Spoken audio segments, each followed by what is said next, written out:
Price drops hard, but the bounce still fails. The session forms inside expanded memory. Before any trade, the higher time frame comes first. Do not enter the 1-hour chart blind.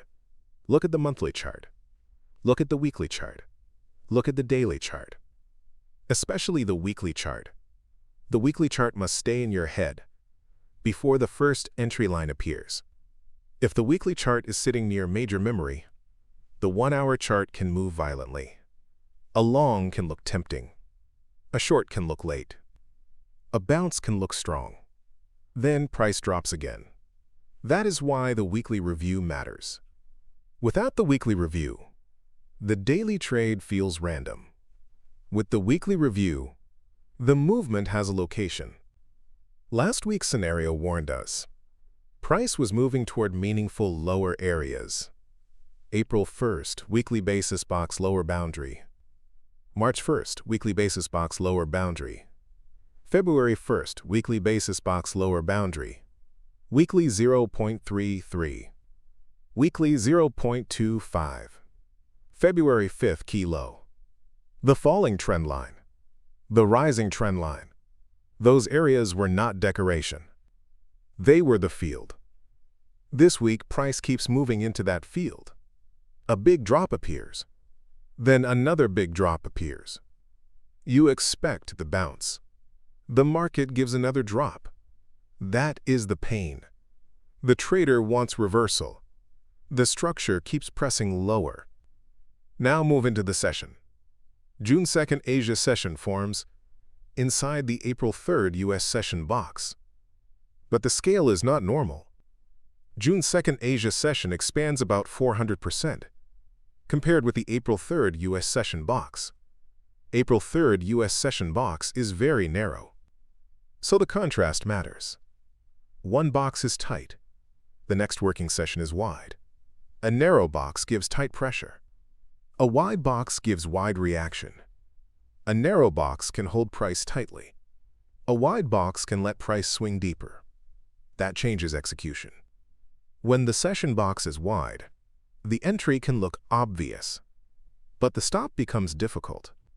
When the stop becomes difficult, the ratio can break. That is what happens here. June 2nd Asia session forms with a large range. Price does not give easy structure. It moves lower first. It reaches April 2nd U.S. session lower boundary. It tests that level. Then price moves up. It reaches June 2nd Asia session upper boundary. The chart moves. The range is alive. But movement is not enough. A trader needs 3 lines. Stop line, entry line, target line. In that order. Not entry first. Not excitement first. Stop first. If the stop does not make sense, the trade does not make sense. If the target does not pay, the trade does not deserve entry.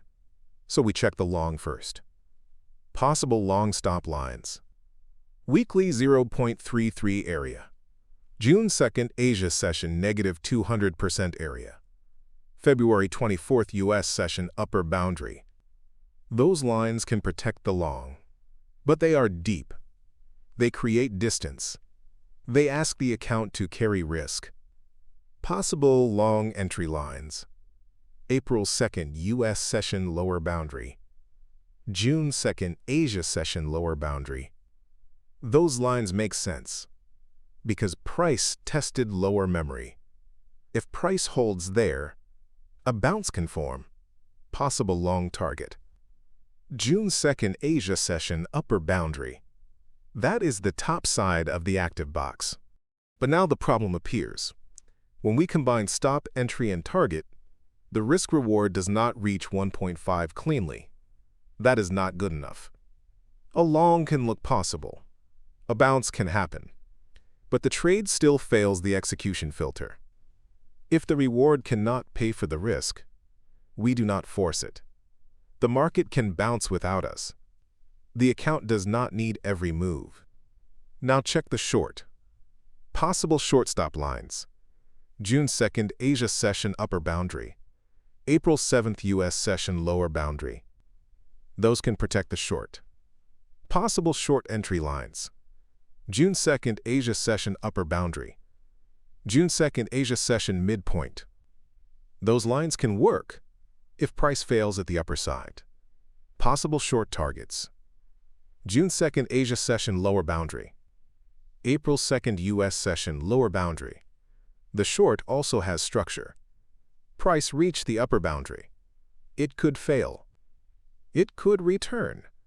But again, when stop entry and target are combined, the risk-reward does not reach 1.5 cleanly. So the answer remains the same. No trade. Not because the chart is empty. The chart is not empty. It moves. It tests. It reacts. It touches both sides. But the risk does not deserve the reward. That is the difference between movement and execution. Most traders see the range. They want action. They see the long after the drop. They see the short near the top. They feel both. But the structure says wait. A wide session box makes price look tradable. But it stretches the stop. It reduces the clean ratio. It makes the account pay more for the same target. That is not a clean trade. Now think about trader type. An aggressive trader may tighten the stop. The stop becomes smaller. Position size becomes larger. Sometimes that works. The tight stop does not get touched. The trade pays. But that is not free. A tight stop can be touched by normal reaction. Price can still move the right way. But the position is already gone. That pain is real. You read direction correctly. You still lose.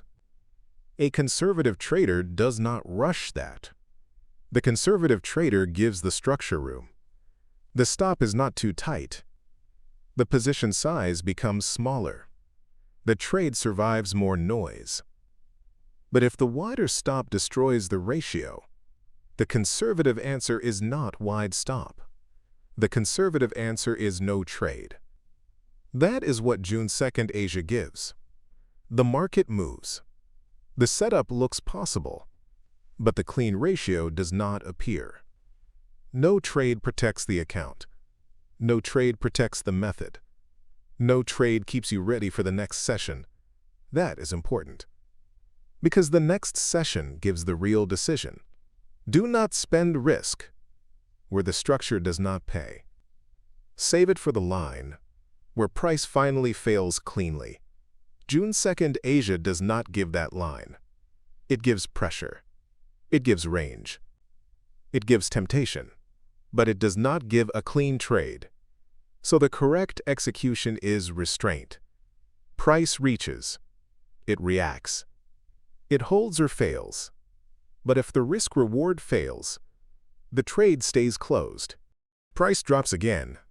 But now the line finally breaks. The session forms inside compressed memory. The higher timeframe warning stays active. Last week's scenario is still working. Meaningful lower areas are still pulling price. April 1st weekly lower boundary. March 1st weekly lower boundary. February 1st weekly lower boundary. Weekly 0.33. Weekly 0.25. February 5th key low. Falling trend line. Rising trend line. Those areas must remain visible. Do not forget them. A big drop does not automatically create a long. A second big drop does not automatically create a long. The market can fall, then fall again. That is why the 1-hour trade must connect to the weekly field. Now look at June 3rd U.S. session. June 3rd U.S. session forms at the midpoint of June 2nd Asia session box. It compresses by about 50%. It overlaps. That changes the condition. June 2nd Asia was wide. June 3rd U.S. becomes smaller. The market moves from expansion into compression. Expansion gave no clean ratio. Compression now creates a cleaner decision. A compressed box can react faster. It can define the line more clearly, but it still needs proof. June 3rd U.S. session forms near the middle of the June 2nd Asia structure. Price starts inside that memory. Then, price moves lower.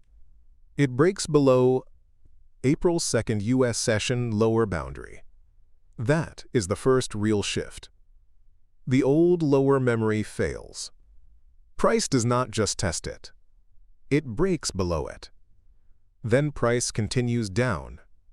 It reaches weekly 0.33 area. Now the higher time frame connects. This is not just a 1-hour target. This is the weekly field. This is one of the meaningful zones from the weekly analysis. Now the trade becomes clear. Short entry line. June 3rd U.S. session lower boundary. Stop loss line. June 2nd Asia session upper boundary. Take profit line. Weekly 0.33 area. Trailing target. February 24th U.S. session lower boundary. Risk-reward ratio 3.88. This setup is different from June 2nd Asia. The ratio is clean. The line is cleaner. The target connects to higher time frame memory. The entry sits at June 3rd U.S. session lower boundary. Why there? Because June 3rd U.S. session forms compressed inside June 2nd Asia memory. The lower boundary becomes the decision line. If price stays above it, sellers do not control the session. If price breaks below it and cannot reclaim it, the short becomes active. The short does not start because the candle is red. It starts because price loses the compressed session lower boundary. That is the execution line. Price reaches the lower boundary. It breaks. It does not reclaim cleanly. Distance opens. Now the short has structure. The stop sits at June 2nd Asia session upper boundary. That stop is far, but it protects the real structure. If price returns all the way to June 2nd Asia upper boundary, the short pressure has failed. The market has reclaimed the larger Asia box. The downside trade is no longer clean, so the stop belongs there. A closer stop may improve ratio, but it may not protect the full structure. If the stop is too tight, reaction can remove the position before the move completes. If the stop is wide, size must be smaller. That is the trade-off. Wider stop, smaller size, better survival. Tighter stop, larger size, lower survival. The trader must know which risk is being taken. Here the clean structural stop is June 2nd Asia session upper boundary. The target sits at weekly 0.33. Why there? Because price is dropping into the weekly field. The 1-hour chart does not move alone. The weekly chart is pulling the map. When price breaks below April 2nd U.S. lower boundary, the next meaningful objective becomes weekly 0.33. That is where price can react. That is where profit must be respected. Do not assume it will fall forever. The weekly target is real pressure. Price moves toward it. The trade pays. Now trailing becomes possible. Trailing target. February 24th U.S. session lower boundary. Risk-reward ratio 3.88. The trail is not added because we want more. The trail is added because price earns distance. After the first target, if price stays weak and cannot reclaim broken memory, the short can continue. If price hits weekly 0.33 and snaps back fast, protect the trade. If price holds below and distance keeps growing, the trailing target can stay active.